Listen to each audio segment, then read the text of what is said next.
Hare Krishna. Thank you, Pawan Prabhuji, Shriya Mataji, for the wonderful chanting this morning. Hare Krishna, dear devotees. Dhanvat Pranam, Jai Shri Prabhupada. Om Ajnanatimirandasya Jnananjana Shalakaya Chakshurunmilitam Yena Tasmai Shri Guruve Namaha.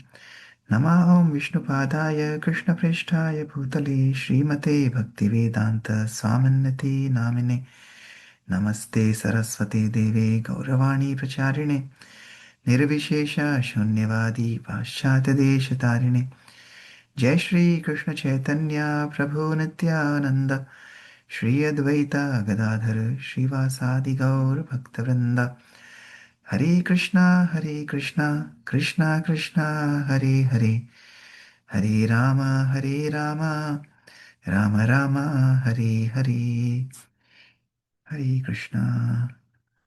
Okay, let's continue to sing our prayer of the week, to invoke mercy, to open the doors of our hearts, because prayers open the doors of our hearts. Anybody would like to sing this Vrindavan Ramya Sthan today? I can sing, Prabhuji. Hare Krishna. Yes, Shri Mataji. Okay. Vrindavan Ramya Sthana Divya Chintamani Dhama Ratana Mandira Manohara Abrita Kalindini Re Rajahamsa Keli Kare Tahe Shobhe Kanaka Kamala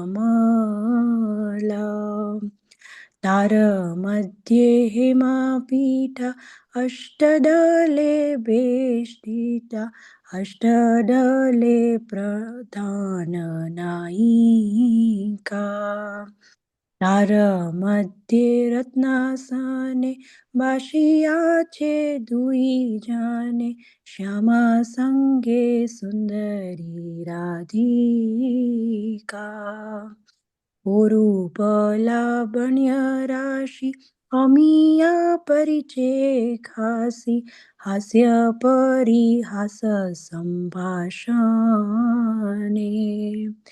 Narottam दास कोय नित्य लीला सुख मोय सदा ये स्फुरुक मोरा मने वृंदावन रम्यस्थान दिव्यचिन्तामणिधाम रतन मंदिर मनोहर अभृतकालिन्दी रे राजहंस केलिकारे ताहे शोभे कनक कमला हरे Krishna Krishna Krishna Hare Hare Hare Ram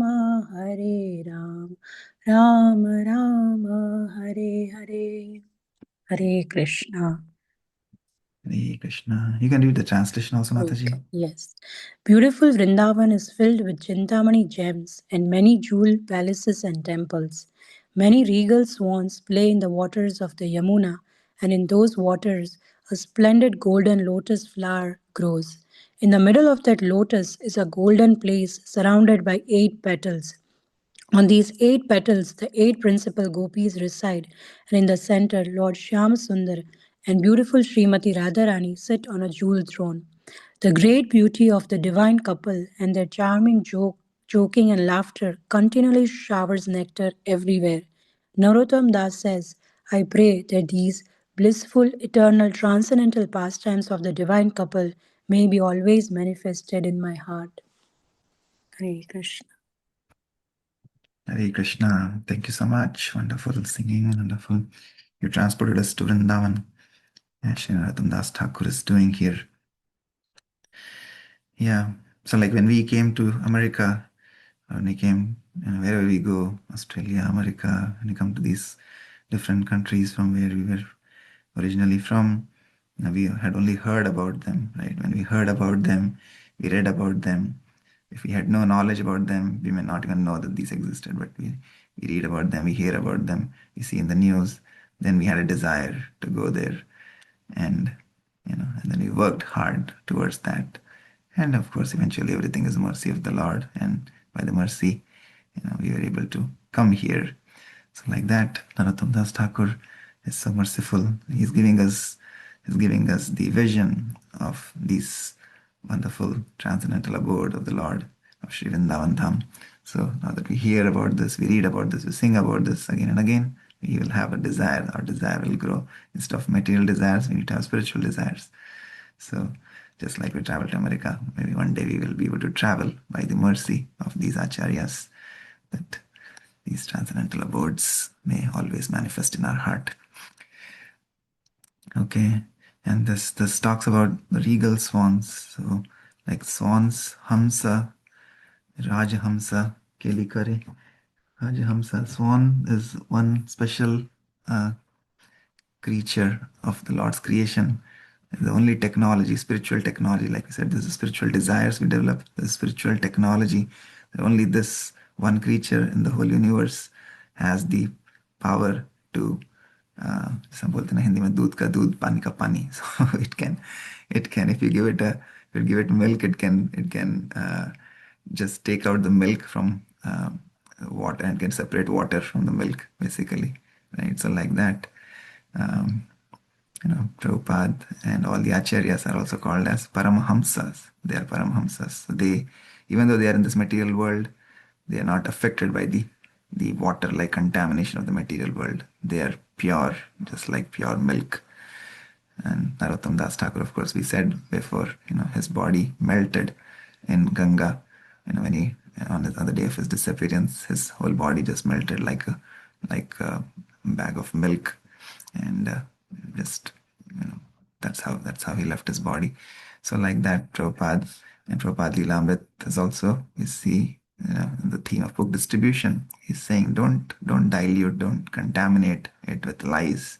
The spiritual potency itself is so pure that the purity we'll be able to do book distribution.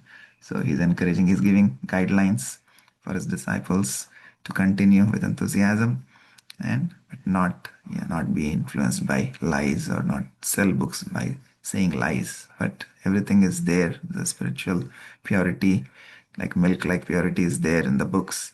So if we sincerely just share that wisdom, share that Krishna is the Supreme Personality of Godhead, that itself is sufficient. With that purity, we'll be able to sell the books. Okay, so let's continue with our chapter 45.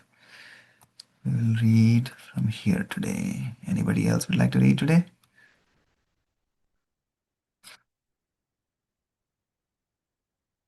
Okay, let me continue then. November 1973. Scores of men and women were going out every day to distribute books. One November day, the devotees of the New York City Temple broke the ISKCON world record by distributing 13,200 pieces of literature. On the same day, they also distributed 15,000 pieces of prasadam. The ISKCON total for 1973 was 4,169,000 books sold. When Srila Prabhupada received these figures, he replied to Rameshwar, I have faith in your words that next year the figures will be far beyond what they were last year. It is the nature of the spiritual energy. It is always increasing if we just apply our energy. Early in January 1974, Srila Prabhupada again returned to Los Angeles. One morning, he gave a Srimad Bhagavatam lecture stressing book distribution. There is no literature throughout the universe like Srimad Bhagavatam, he said. There is no comparison or competition. Every word is for the good of the human society. Each and every word. Therefore, we stress so much in the book distribution. Somehow or other, if the book goes in one's hand, he will be benefited. At least he will see, I have taken so much prize. Let me see what is there. If he reads one shloka, his life will become successful. If he reads one shloka, one word, this is such a nice thing. Therefore, we are stressing so much. Please distribute books, distribute books, distribute books. The year 1974 began with what appeared to be a serious setback. The Supreme Court The Supreme Court ruled against Vietnamese war protesters distributing political leaflets in private malls. Citizens of non-profit groups, religious included, could solicit on private property only with permission from the proprietor. The malls that the book distributors had frequented were suddenly off limits. The same constitution that barred the devotees from private property, however, gave them access to public property, and when ISKCON devotees filed a lawsuit against the city owned Las Vegas airport, they won an immediate injunction on the basis that the airport was denying them the right to free speech. This ruling promised to open a new era in book distribution with possibilities of legalizing Sankirtan in all major airports. Devotees saw this as proof that Krishna was working through Prabhupada to increase the book distribution. No previous spiritual master had ever distributed Vedic literature on so great a scale. This was another sign that Srila Prabhupada was Krishna's empowered representative.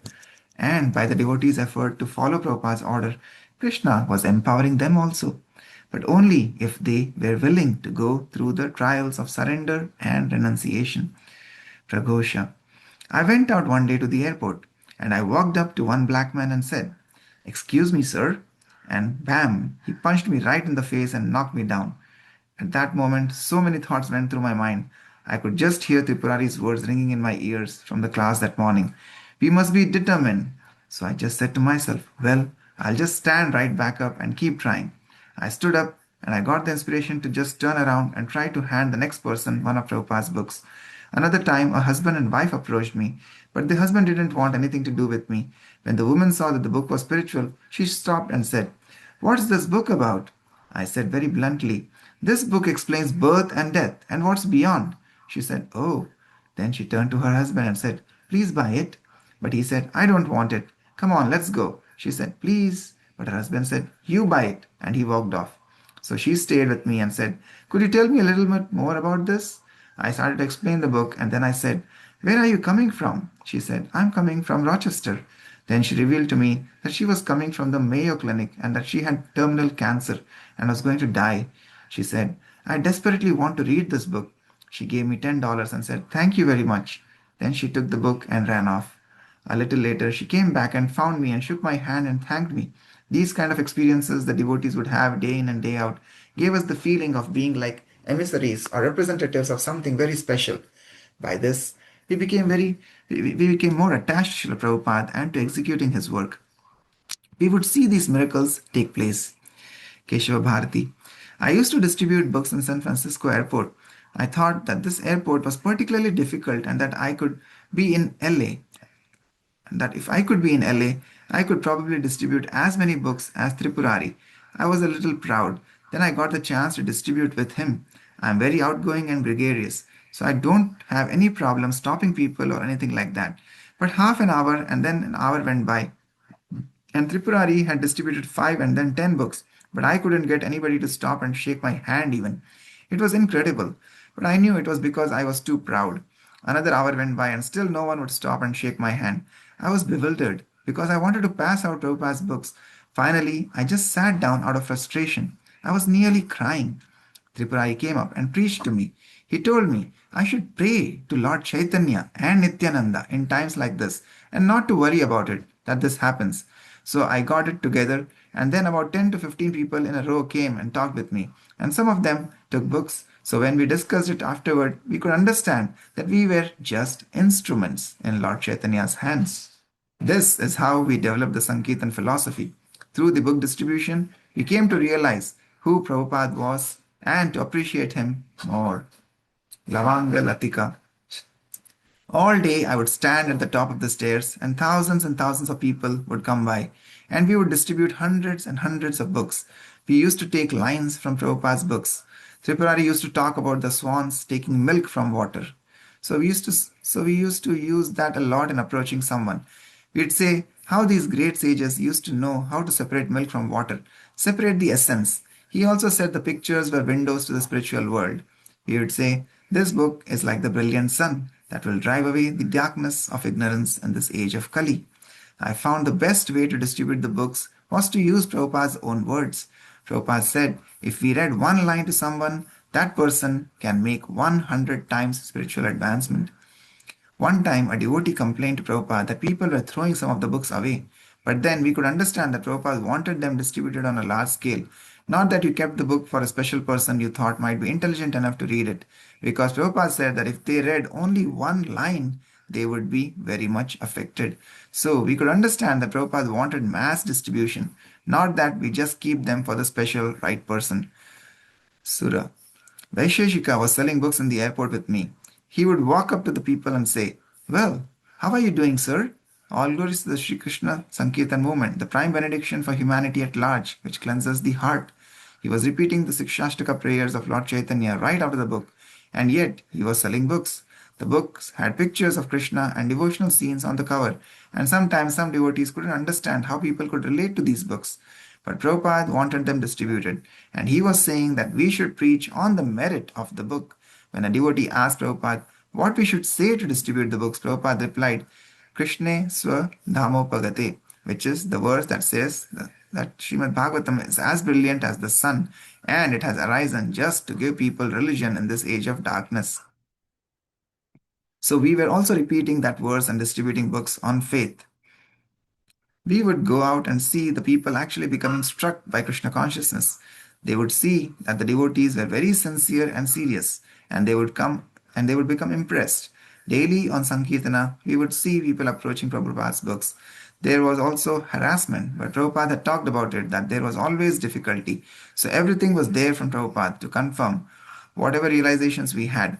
Srila Prabhupada said a book salesman would sometimes have difficulty because he will be sometimes accepted and sometimes rejected, but he tolerates. In the airport, we met professors, lawyers, all kinds of people who would stop and talk. They would challenge, and we would constantly have to defend Prabhupada's books and his movement and speak up on behalf of Prabhupada, more so than we were just kids out on the parking lots talking to women and begging 50 cents for a pack of incense. We were presenting Prabhupada's books to the scholars, coming into contact with Mayavadis, scientists, businessmen, people who were very sharp in Chicago, New York, LA, and San Diego. People there were very sharp and hard, and just by having to spiritually combat them and defend the movement, we became more mature in our understanding of Prabhupada's books and how to present them in such a way that we could convince even people who didn't want to be convinced. We had to study Prabhupada's books. In 1974, several new parties formed just for distributing books. Tripurari had been traveling as an emissary from Los Angeles, but now, with Srila Prabhupada's permission, he formed a Bhaktivedanta Book Trust Sankirtana party of some leading book distributors. The BBT distributors stationed themselves in various airports around the country, creating a significant increase in book distribution. Your entire program is approved by me, Prabhupada wrote to Tripurari. When Tripurari asked if he could take sannyas, Prabhupada replied that he was already doing more than any sannyasi. In one letter, Prabhupada called him the incarnation of book distribution. Jai. Book distribution took another great stride forward when Tamal Krishna Goswami, Srila Prabhupada's zonal secretary in India for 4 years, returned to the US. Joining with his friend Vishnu Janaswamy, he helped form the Radha Damodar Sankirtana party, traveling in a bus with Radha Krishna deities to distribute books and hold festivals all over the US. Tamal Krishna Goswami Maharaj. When we first began the Radha Damodar party, our idea was to make as many devotees as possible by holding festivals at which we chanted Hare Krishna and distributed prasadam. After Krishna sent so many nice young men, it was difficult to keep them always engaged. Then suddenly a letter arrived from Srila Prabhupada in which he said that the kirtan of book distribution was better than the kirtan of public chanting. This transcendental instruction changed the course of our Radha Damodar party. From then on, I concentrated more and more on book distribution, and this gave Prabhupada greater and greater pleasure. I had been in India for 4 years, but our main program had been enrolling life members. But now that I was in America, Srila Prabhupada was reminding me that preaching meant to distribute his books. So I became inspired that our party should distribute so many books that it equal all of the other book distribution of the rest of the ISKCON worldwide. Day and night I was thinking how to get more and more books, and thus how to get out more and more books, and thus overflow America with transcendental literature. Srila Prabhupada wrote me that this was his real ambition, to turn all of America into Vaishnavas. Until we found our Radha Damodar party would be given either a large, medium, or small book, according to the size of the donation. But Prabhupada told me that of all types of book distribution, to distribute his large books was most important. So I was always considering how to increase the number of large books. The problem was that people were willing to give small donations, but rarely would they give us large enough contributions to avoid giving them a large book. Then Krishna gave me the idea that by adding together a few small donations from a number of persons, at least one of them could be given a large book, while the others could be given a Back to Godhead magazine or a small book. By this method, we were able to increase the distribution of big books tremendously. Prabhupada fully approved of this idea. As long as the book fund received payment for the books, Srila Prabhupada allowed us to pass them out as quickly as we could, irrespective of the size of the donation. Thus, our Radha Damodar party was able to distribute as many as 50,000 big books in a single month. Jai. Srila Prabhupada showed special interest in the Radha Damodar party and approved loans from the BBT for the purchase of more buses, thus creating a Sankirtan army traveling in renovated Greyhound buses. By the end of 1974, the Radha Damodar party had 3 buses, vans, and numerous men. Prabhupada called the buses moving temples, and he urged the Radha Damodar devotees to continue their program with certainty that they were pleasing Lord Chaitanya. I am glad that you have understood the importance of my books, Prabhupada wrote. Therefore, I am stressing it so much. Let everyone take these books. Srila Prabhupada encouraged the Radha Damodar party to expand to hundreds of buses and thus fulfill the mission of Sri Chaitanya Mahaprabhu to bring Krishna consciousness to every town and village. When a tight transcendental competition arose between the LA temple, Tripurari's BBD party, and the Radha Damodar party, Prabhupada watched and approved it with pleasure. Another party forming in 1974 was the BBT Library Party. It began with Hridayananda Goswami sending some brahmacharis from his traveling party to visit prestigious universities in New England. The men attempted to sell entire sets of Srila Prabhupada's books to the professors, and even in their first attempts, they met with great success. Srila Prabhupada had long cherished this idea, and even before coming to America, he had gone to libraries in India with copies of his Srimad Bhagavatam's first canto. By his efforts in New Delhi, the United States Library of Congress had obtained copies of those early volumes. Now, his desire to see his books placed in all the US libraries and universities was becoming a reality. Within a few months, professors began writing favorable reviews, and some even ordered Prabhupada's books for their college courses. I very much like this program of the standing orders, Prabhupada wrote. Try to increase it up to 50,000 such orders from the libraries. Another party that formed in 1974 was Namahatta, a group of brahmacharis led by 2 sannyasis. The Namahatta party would travel and distribute books, donating their profits towards Srila Prabhupada's projects in Bombay, Mayapur, and Vrindavan. When Srila Prabhupada became ill for several weeks in September of 1974, the book distribution reports were his best medicine. Whenever I get report of my book selling, he wrote to the library party, I feel strength. Even now, in this weakened condition, I have got strength from your report. And during the same illness, he wrote to Rameshwar, regarding book sales figures, please endeavor in this way. This is the only solace of my life. When I hear that my books are selling so nicely, I become energetic like a young man. Srila Prabhupada recovered his health, and by the end of 1974, his BBT was also in extraordinary health, with the temples again competing in a furious Christmas marathon. In America, the BBT reported to Prabhupada that approximately 387,000 hardbound books had been sold during the year, a 67% increase over the previous year, and almost 4 million Back to Godheads had been sold, an 89% increase.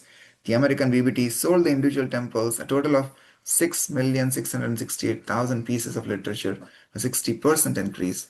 Such news made Srila Prabhupada become energetic like a young man, and Prabhupada and his book distribution movement headed into 1975 with all signs of increasing, doubling, and tripling the already astounding figures of 1974.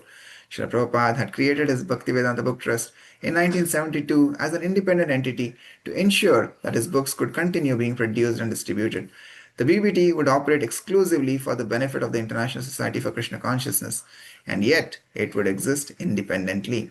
The trust document stated that the trustees should divide the money from the sale of the books to ISKCON temples into 2 funds, one for printing books and one for purchasing ISKCON properties and building temples. Prabhupada believed that if this 50-50 formula were followed, Krishna would assure the success of ISKCON. Repeatedly, he would refer to this formula in conversations and letters, even in his purports on Srimad Bhagavatam.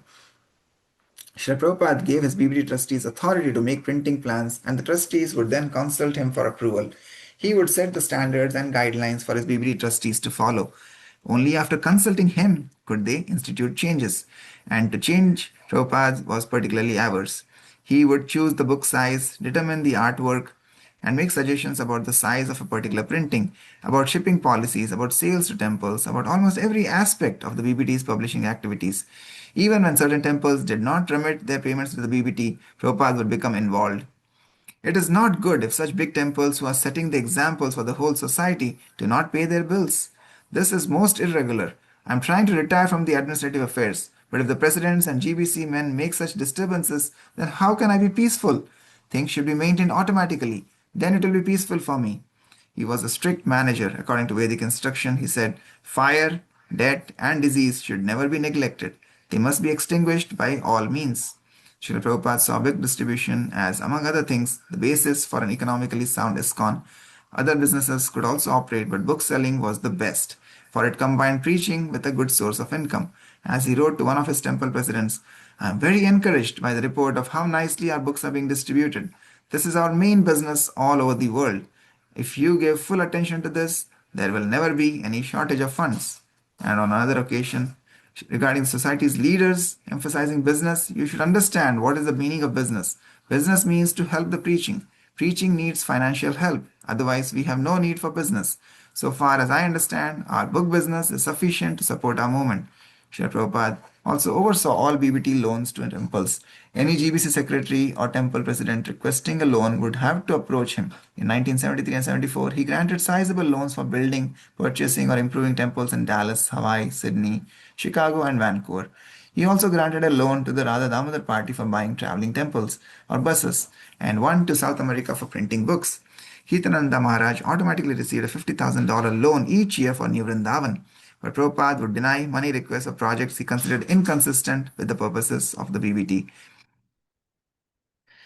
On November 6th, he wrote to Rameshwar, no, we cannot loan BBT money for any other purposes than what is mentioned in the BBT agreement. These other loans for cows, equipment, and restaurants must all be repaid, and no other loans other than for publishing and temple construction can be granted. Hare Krishna. Okay. Let's pause here and reflect on what has been going on today. Anything anybody was inspired by that you want to share?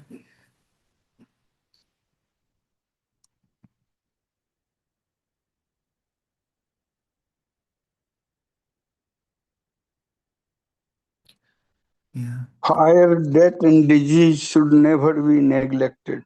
Hare Krishna. Hare Krishna. Yes. Disease, death, and fire.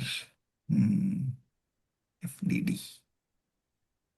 Yes, that is true, Prabhuji. Yeah. So,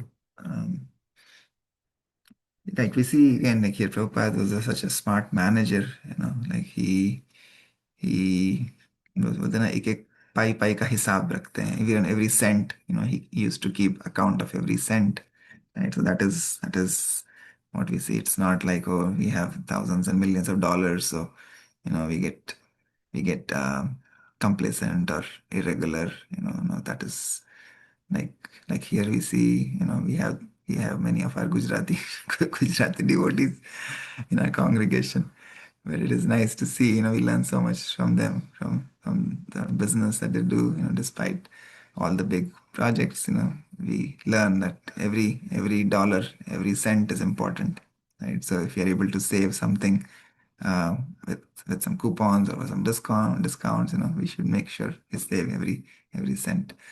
And because ultimately it is all again the thought process and the consciousness is that this is all Krishna's energy.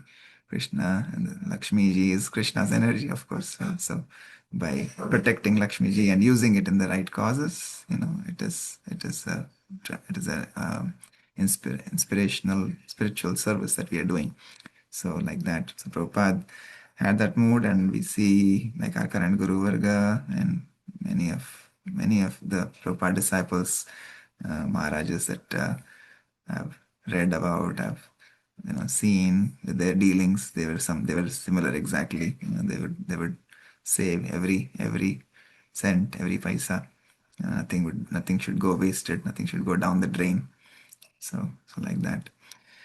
And yeah, health-wise also, like Prabhupada says, this is the same. I think this was not chronological, but we read about Prabhupada's health in 1974, and he was affected by the irregularities. He was affected by the um, disciples who were not following the rules and regulations, not following the instructions of Srila Prabhupada. And he was mentioning that his poor health was because of that, right? But he never neglected it. But he was saying even that time that this chanting, the devotees are doing the kirtan, that is my lifeline.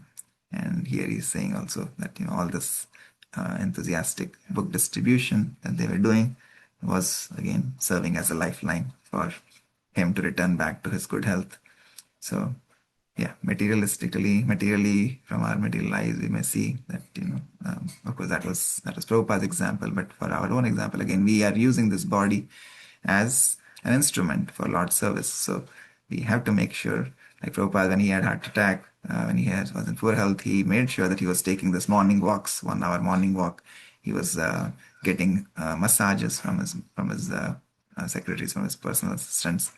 So like that, he was physically taking care of his body also. So like that, yeah, our bodies are instruments that we use every day, right, to serve the Lord, to serve the devotees, to serve Prabhupada's mission. So we have to make sure, to our best abilities, we take care of our bodies. And that is why we have these wonderful doctor families that Prabhupada has sent us.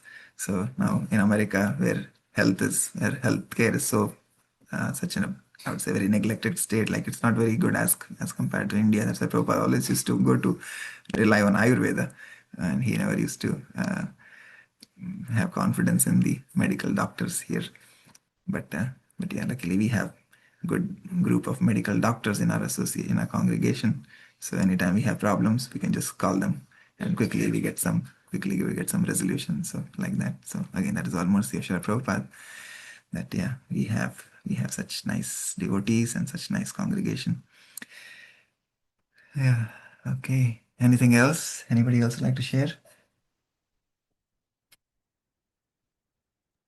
Yes, Prabhu, I heard it somewhere. This is maybe out of context, but that line just hit me that you should every day try to cry for Krishna. And then if you cannot cry for Krishna, then cry that you cannot cry for Krishna.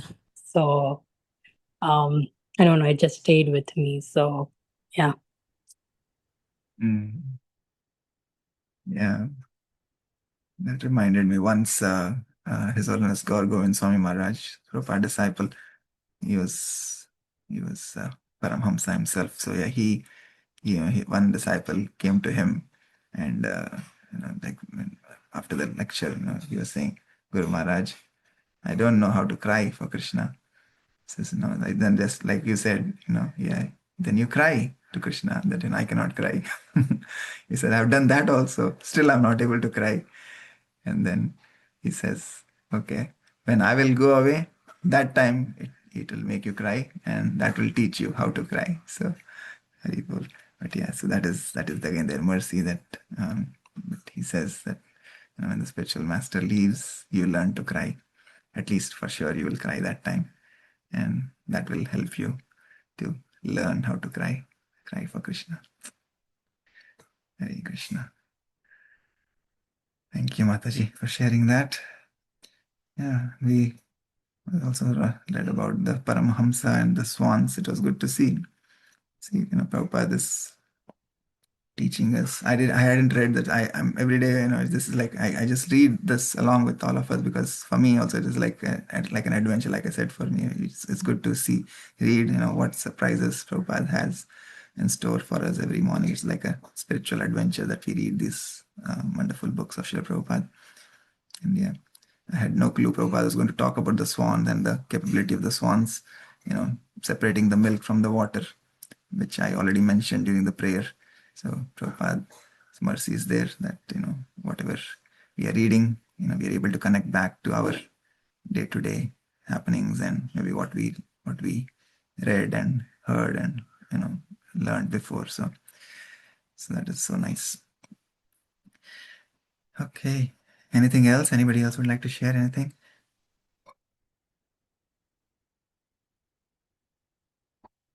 Yes, thank you so much for all your wonderful participation and enthusiastic services in this most auspicious month of Kartik. We're continuing our evening programs, Monday to Thursday. Friday and Sunday, we have enthusiastic families hosting home programs, inviting their friends and other families. So it's a great start to this month, again, by the mercy of Srila Prabhupada and our Acharyas. So let's continue in that same spirit for the next 3 more weeks of this month, and hopefully even more after that by Sri Radharani's mercy. Hare Krishna. वाञ्छकल्पतरुभ्यश्च कृपा सिन्धुभ्यैव च पतितानां पावनेभ्यो वैष्णवेभ्यो नमो नमः. अनंतकोटि वैष्णववृंद की जय. जगद्गुरु श्रील प्रभुपाद की जय. निताय गौर प्रेमानंदे. हरि हरि बोल. हरे Krishna. Hare Hare Krishna, Prabhu. Thank you. Hare Krishna.